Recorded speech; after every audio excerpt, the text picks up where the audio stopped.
lui serait redevable. En France, dès le siècle des Lumières, le partage du pouvoir entre exécutif et législatif fait l'admiration des esprits éclairés. Si Montesquieu théorise la séparation des pouvoirs, il en observe la pratique de l'autre côté de la Manche. Et c'est aussi à Londres que Voltaire puise l'inspiration de ses lettres anglaises. Mirabeau, quant à lui, plusieurs fois victime de l'arbitraire royal, vénère tout particulièrement l'habeas corpus britannique. Et c'est donc sous le titre d'Observation d'un voyageur anglais qu'il publie sa critique des prisons d'État françaises. Dans ce livre, il crédite nos voisins, vos sujets, d'un plus grand respect des droits de l'homme que cette nation a si glorieusement appris. Allusion évidente à la Glorious Revolution de 1688. Lui-même publie son pamphlet un siècle plus tard, en 1788. Et si l'année suivante, le même Mirabeau défie le roi de France en lui opposant la volonté du peuple incarnée par la première Assemblée nationale, c'est tout simplement qu'il veut acclimater en France le modèle britannique de monarchie constitutionnelle. Finalement, ce sont presque les Anglais qui firent la Révolution française. La famille régnante n'était pas d'accord et la France évolua vers un autre système, la République, née le 21 septembre, il y a 231 ans, jour pour jour. Ainsi ont toujours vécu nos deux peuples, s'observant, s'influençant, longtemps rivaux, mais depuis plus d'un siècle, toujours alliés pour défendre la démocratie et les droits de l'homme. Le calendrier mémoriel est là pour nous le rappeler. L'année prochaine, en 2024, nous célébrerons tout à la fois les 120 ans de l'entente cordiale et le 80e anniversaire du débarquement. Nous nous reverrons donc, comme le chantait Véraline, pour continuer de sceller ce pacte d'amitié et ce long partenariat qui nous unit sur ce qui est essentiel. Aujourd'hui, la guerre est revenue sur le sol européen.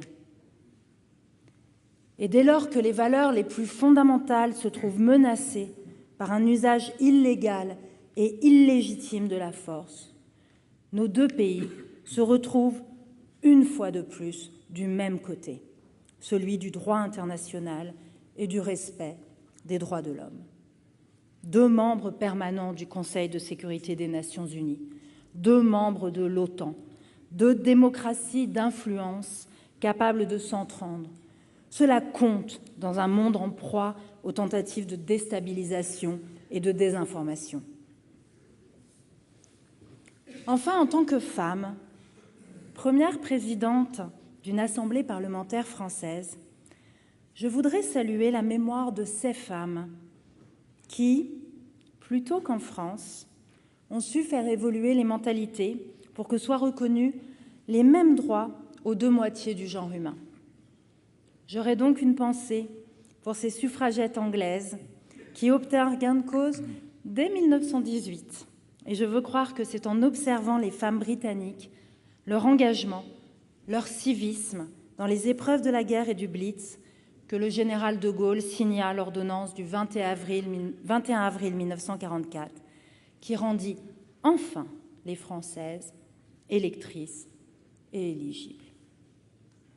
À Londres aussi, pendant la guerre, un jeune Français qui avait rejoint la France libre découvrit qu'on pouvait acheter en pharmacie des produits anticonceptionnels permettant aux femmes de contrôler leur natalité. Il s'appelait Lucien Neuwirth, futur député et futur sénateur, qui obtiendra en 1967 la légalisation de la pilule en France. Au moment où, dans le monde, et jusque dans de grandes démocraties, les droits des femmes sont remis en question sur la base d'un discours nataliste agressif, il est bon de rappeler cet épisode qui est beaucoup plus qu'une anecdote. La liberté ne se segmente pas. On est libre ou on ne l'est pas. Et nous voulons l'être dans toutes les dimensions de la vie.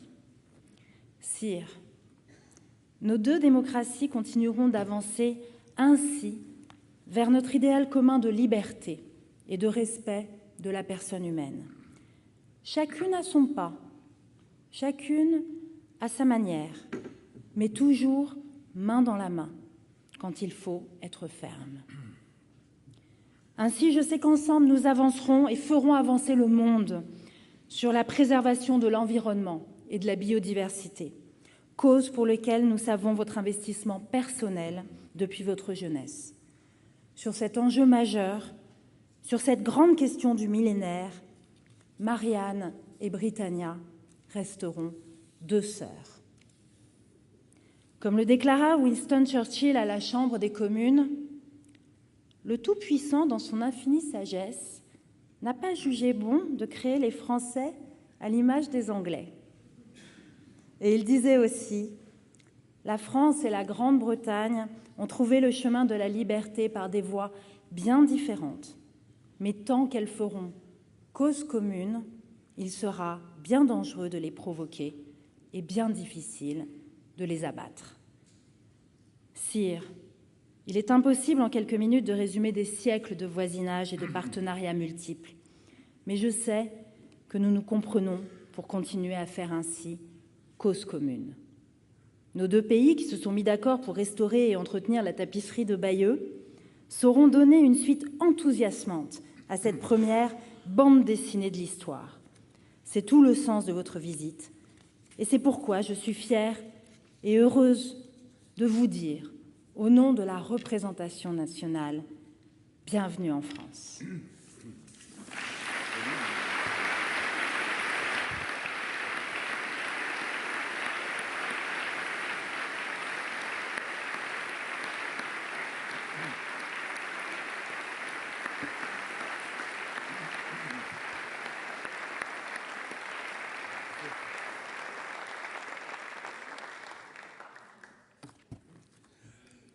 Madame la présidente de l'Assemblée nationale, monsieur le secrétaire d'État aux Affaires étrangères, au Commonwealth et au développement, mesdames et messieurs les ambassadeurs, mes chers collègues parlementaires, sire, c'est un moment inédit que nous fait vivre votre Majesté en nous faisant l'honneur de s'adresser dans cet hémicycle du Sénat à la représentation parlementaire française. Pour la première fois dans l'histoire multiséculaire de nos deux pays, un souverain britannique va prendre la parole devant le Parlement français, réuni dans sa composition bicamérale et dans sa diversité politique. Vous me permettrez de souhaiter la bienvenue à la présidente de l'Assemblée nationale et à vous tous, chers collègues députés, qui siégez aujourd'hui parmi vos collègues sénateurs. J'ai le plaisir également de saluer les membres de la Chambre des communes et de la Chambre des Lords qui se sont joints à nous ce matin.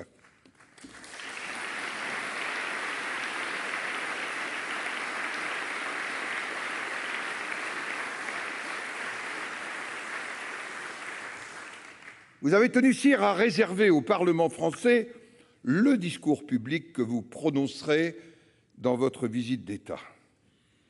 C'est dire l'estime nouée entre la plus ancienne des nations parlementaires, le Royaume-Uni, et le parlementarisme français. De l'habeas corpus à la Charte des droits, le Royaume-Uni a ouvert la voie au parlementarisme moderne. Il faut avoir assisté comme Chateaubriand aux séances du Parlement britannique pour s'exclamer dans les of Parliament and wrote in his Memoir d'Outre-Tombe that freedom contained in the limits of order seemed to emerge from the struggles of Westminster. I am convinced that parliamentary democracy is the greatest antidote which helps us balance political passion. And of course, between our two countries, it really is a matter of passion. Sometimes we've been enemies, we've often been allies, and for a long time we've been competitors. but the United Kingdom and France have a joint fate, a joint destiny. In the darkest hours, the United Kingdom was a refuge for all French citizens who were forced into exile. There was even a time in June 1940 when the capital of France was, you could say, transported to London so that together we could build a rampart against totalitarianism and the empire of brutal forces. After much tumult and in a state of adversity, Victor Hugo had a prophetic view, and he too was a senator. He said, "England shall always be a sister to France." Today, as we will soon commemorate in spring next year the 80th anniversary of the Normandy landings, the destiny of the United Kingdom is closely linked, so closely linked to the future of the European continent. Brexit has changed nothing to that. Your nation is a key player for security in Europe. The United Kingdom and France are two nations with military tradition, and your country has never been invaded, well, except for William the Conqueror, who was French before his time. And the United Kingdom and France have had many challenges, but have always respected one another. Since the Entente Cordiale, which is almost 120 years ago, we have stood together side by side. Our nations are faithful to their vocation and have provided support for Ukraine, which has been attacked and invaded. Your Majesty, you have followed the example of Queen Elizabeth II, who visited the Senate on her state visit in 2004. But in addition to the respect we show to the Queen, I would also like to applaud the fact that we can see there is a tribute being paid to the different parts of the Republic, and the British sovereigns have travelled through these different parts of France, and they are represented here by the Senate. We have a tribute here to the diversity of different regions and landscapes which you are so interested in, and which are one of the great causes of our time. Local authorities in our two countries have formed so many bonds between themselves and are the soundest basis of our friendship. Through these different regions, we can see the genius of a nation being forged. This idea is not mine. It comes from the most French of British historians, Theodore Zeldin, who wrote in the History of French Passion that it was through such a genius that a nation was forged. And we can see that it was a British historian of great talent who managed to decipher the ins and outs of French passion.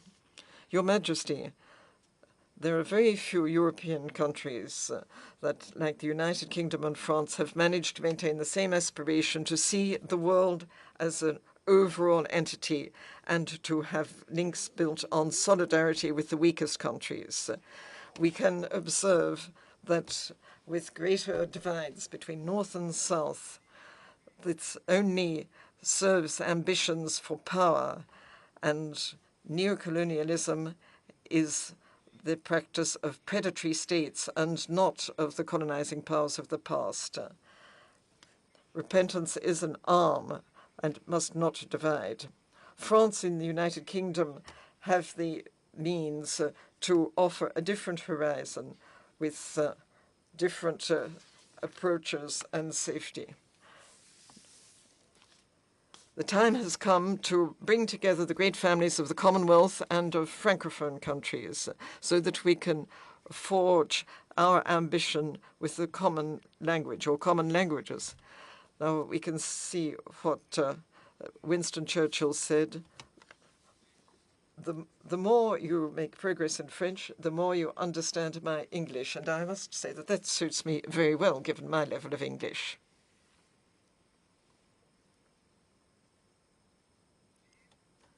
Your Majesty, Her Majesty Queen Elizabeth II stated in 1996 on the occasion of another state visit, which was that of President Chirac, who had gone to London, and she said, "While we may not drive on the same side of the road, it is equally true that we are moving ahead in the same direction." And such wit, which we see as such typically British humour, shows this it's very key truth here. We can follow different paths. We often follow divergent paths, but there is a constant element which defies any logic or any geographical aspects. We can see that London always brings us back to Paris, and Paris always takes us back to London. So this is a French Cartesian spirit paying tribute to the humour and wit of the British. Your Majesty, through the parliamentarians here this morning, the entire French nation is here to listen to you.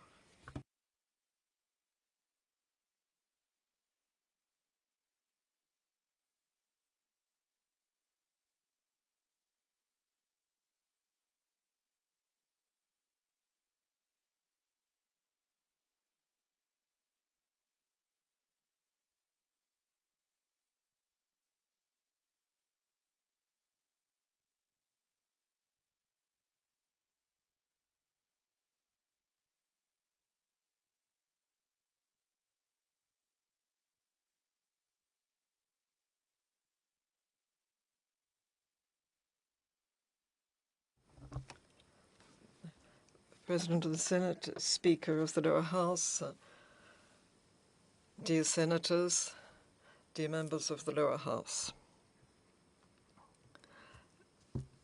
thank you 1,000 times over for your very moving messages.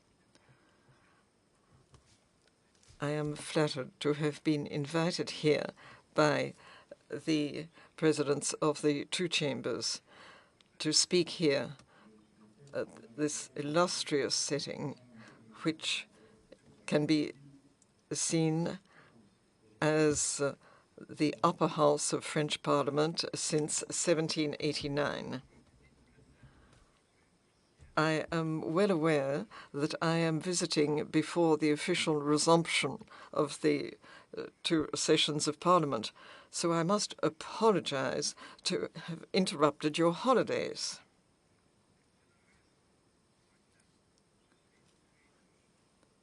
This is why I am very moved to see you present here today. Your long-lived democracy can be seen in the long friendship which brings our nations and peoples together. Our partnership is built on a shared experience, and it is of vital importance as we face the challenges of the world. Quite simply, the United Kingdom shall always be one of the closest allies and one of the best friends of France. Yesterday, my wife and I started our visit at the Tomb of the Unknown Soldier.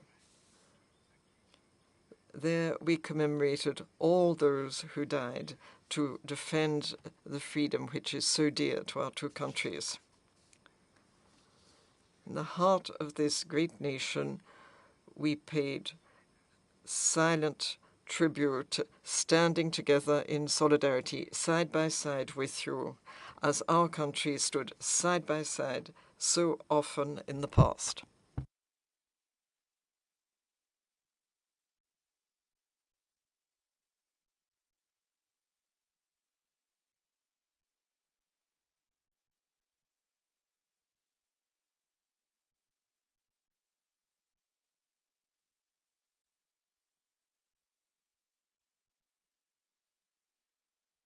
As the golden thread that binds our nations. Quand ma mère est décédée l'année dernière, When my mother died last year, my family and I were greatly moved by the tributes made to her throughout France. This morning I reread the very moving messages of condolence which Your Excellencies and the Presidents of the two Houses of Parliament wrote at the time. You described the late Queen, Her Majesty, as the embodiment of British democracy with true dignity and in all permanence. I cannot describe just how important these words for me and for my family. All I can do is thank you and thank the people of France for the great kindness you expressed to us and to all our people at a time of such sorrow.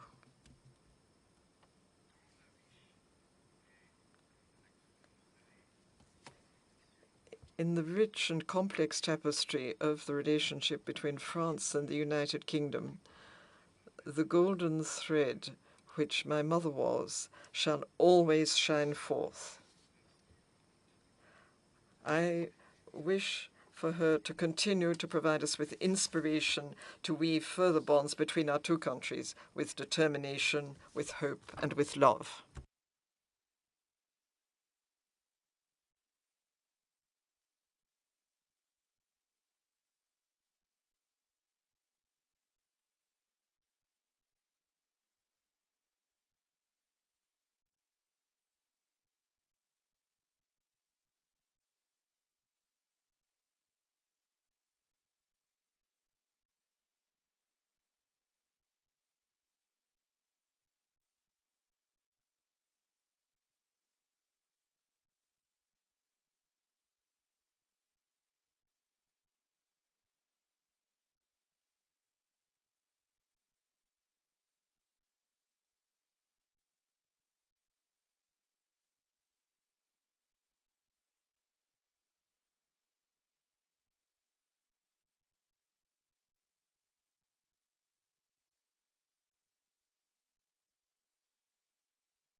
Envers la liberté et la démocratie reste d'actualité.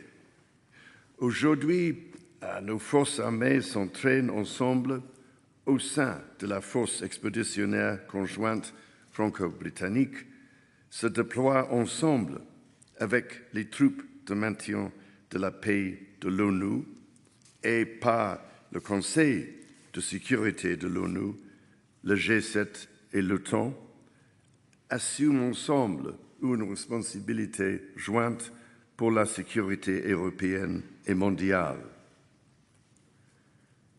Aujourd'hui, Today, more than 80 years after we were fighting side by side for the liberation of Europe, we are once again up against an unjustified attack on our continent. Our determination and our alliance are more important than ever. Together we shall stand by the people of Ukraine with determined solidarity. Together we shall not move. Our determination shall not be moved. Ukraine will triumph, and our cherished freedom will prevail. Have once more demonstrated the fragility of so much that we hold dear. Just as we stand together against military aggression, so must we strive together to protect the world from our most existential challenge of all, that of global warming, climate change, and the catastrophic destruction of nature. Jacques-Yves Cousteau a dit si sagement, pour la majeure partie de l'histoire, l'homme a dû. For most of history, man had to fight nature to survive, but in this century, he's starting to realize that to survive, he must protect nature.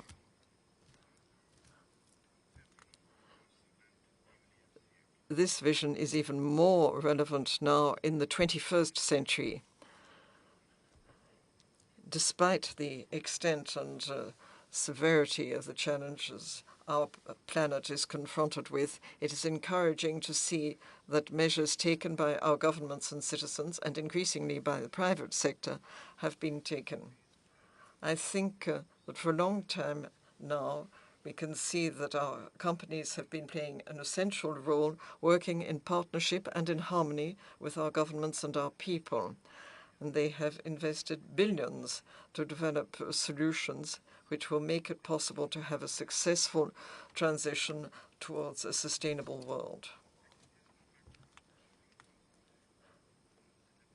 This afternoon, with President Macron, I shall be meeting corporate heads of French and British companies and their collaboration, innovation, and investments in clean growth and the protection of our invaluable biodiversity are a key part of global leadership, which is so essential.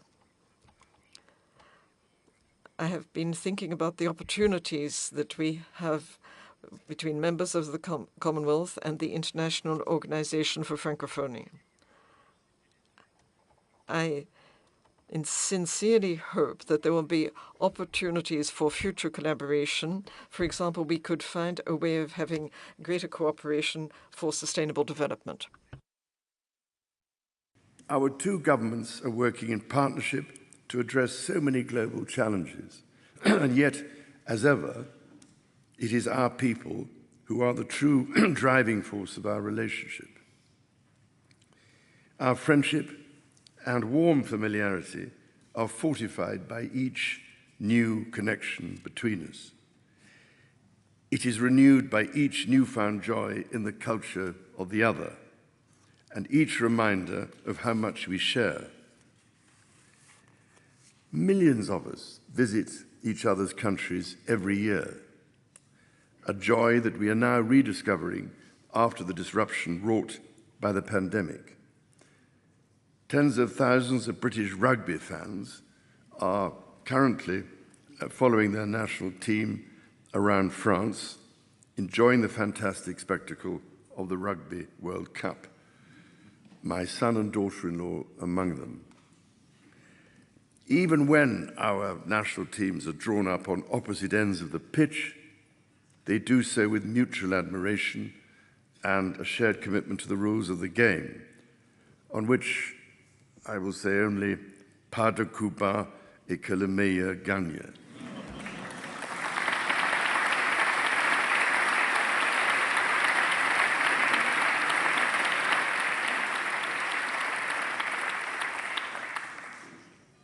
And of course, hundreds of thousands of our fellow citizens have chosen to live their lives permanently in each other's countries. This vibrant exchange between our people makes us immeasurably stronger, happier, and more prosperous. Nos artistes continuent. Our artists are continuing to find inspiration for one another, as they have always done it in the past. They are combining the old and the new, creating complex and enriching works. There are the unforgettable paintings of London by Claude Monet.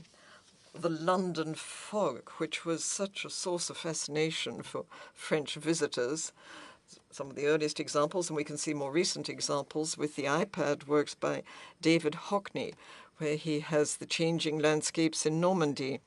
There are also, for example, the innovative collaboration with the British designer Paul Smith and the Picasso Museum in Paris. We can see here that there is universal scope in our shared artistic traditions. In fact, at this very moment, my beloved wife is celebrating this artistic partnership by launching the first Franco-British Literary Award, which will be a prize for outstanding contemporary fiction works published in French and in English. And she's doing this at the magnificent French National Library. My wife and I will visit Bordeaux, the first city to be twinned with a British city, Bristol, in 1947.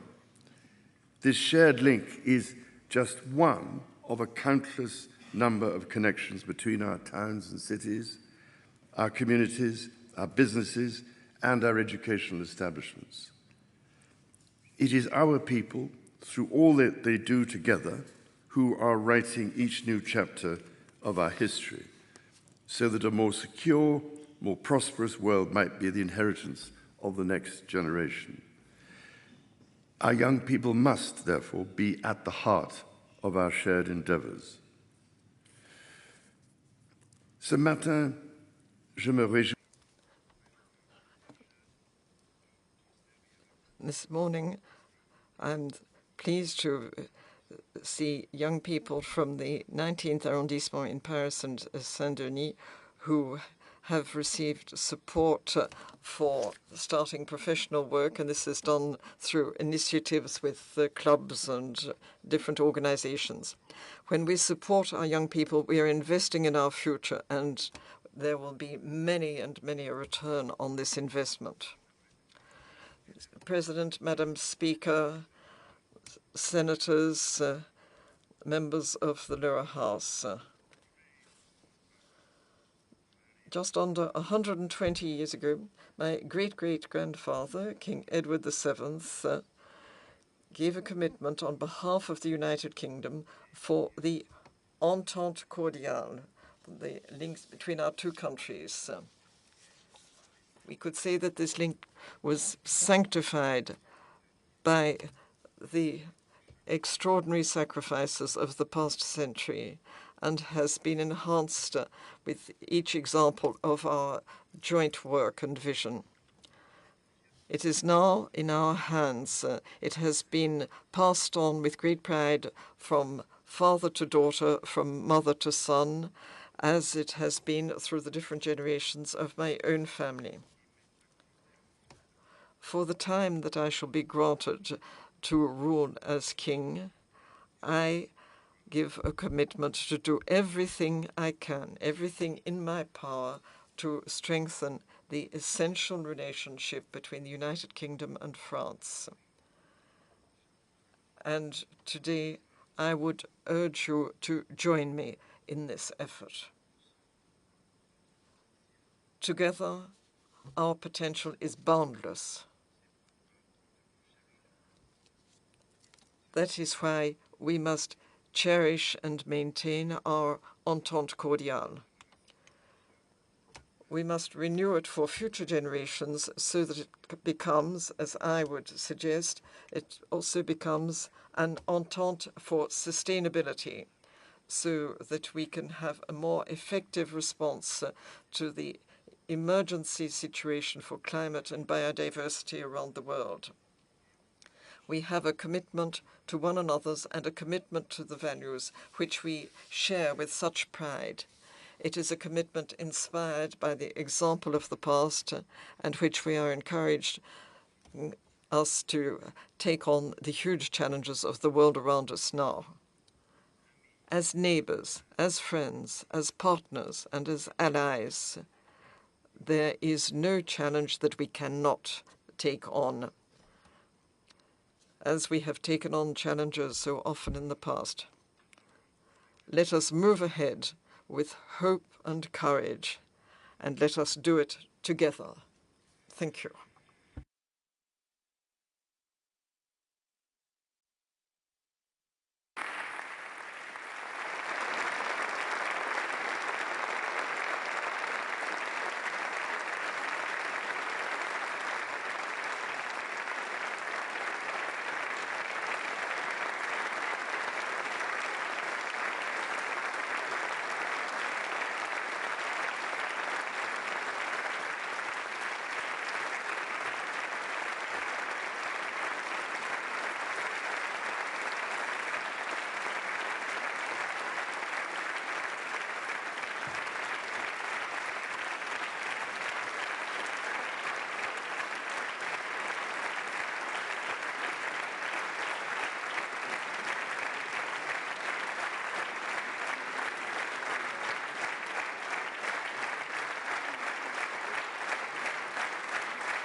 Sire, des applaudissements qui nous feraient rêver, Madame la Présidente et moi-même, dans nos hémicycles respectifs. Et nous ne désespérons pas, Monsieur le Président. In our different chambers, we'd love to have such applause now.